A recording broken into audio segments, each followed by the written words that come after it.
చంద్రబాబు నాయుడు గారి అక్రమ అరెస్ట్ని ఖండిస్తూ నర్సాపురం నియోజకవర్గంలో 16వ రోజు రిలే నిరాహార దీక్ష చేయడం జరిగింది. ఈ రోజున మేమందరం కూడా ఆర్టీసీ బస్ స్టాండ్కి వచ్చి చంద్రబాబు నాయుడు గారి అక్రమ అరెస్ట్ను ఖండిస్తూ ఆర్టీసీ బస్సుల్ని క్లీన్ అండ్ గ్రీన్ కింద శుభ్రంగా కడగడం జరిగింది.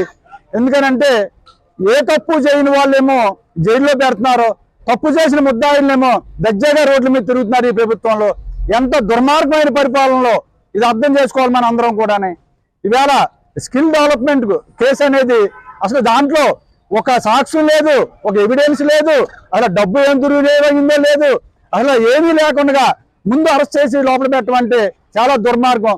జడ్జి గారు కూడా చెబుతూ ఉన్నారు, ఆవిడ మొన్న వీడియో కాన్ఫరెన్స్ లో చంద్రబాబు నాయుడు గారితో, ఇది మీరు ఆరోపణలు మాత్రమే, ఇది మీరేమి తప్పు చేసినట్టు కాదు, ఇది మీరేం భయపడక్కర్లేదు, కేవలం ఆరోపణలే అని చెప్పి ఆవిడ కూడా చెప్పడం జరిగింది. అలాగే హైకోర్టు జడ్జి గారు కూడా బెయిల్కి అప్లై చేస్తే ఆయన కూడా విచారణలో ఉంది కాబట్టి మేము ప్రస్తుతం ఇవ్వలేమని చెప్పడం జరిగింది. కాబట్టి మేము అందరం కూడా ముక్త ఖండంతో ఖండిస్తూ ఉన్నాం. చాలా దుర్మార్గం. ఎందుకంటే ఇవాళ ఔటర్ రింగ్ రోడ్ కేసు అని చెప్పి మళ్ళీ ఒక కేసు పెడతా ఉన్నారు. ఆ ఔటర్ రింగ్ రోడ్ అంటే ఎక్కడన్నా చంద్రబాబు నాయుడు గారు ₹1 డబ్బులు భూమించుకున్నారా, లేకపోతే ఏం తప్పు చేశారని చెప్పని కొన్ని ఏమైనా 10 లక్షల భూమి కొని జగన్మోహన్ రెడ్డికి మళ్ళీ 40 లక్షలకి 50 లక్షలు ప్రభుత్వ సొమ్ము చెల్లించి దుర్వినియోగం చేశారా?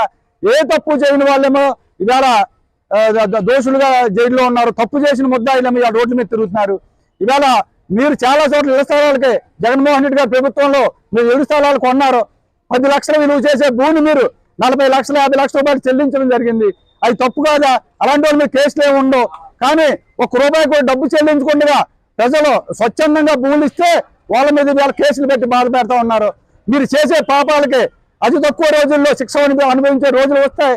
ప్రజాకోర్టులో మీరు ముద్దాయిగా నిరూపించబడతారని చెప్పని కోరుకుంటూ జై చంద్రబాబు నాయుడు గారు, జై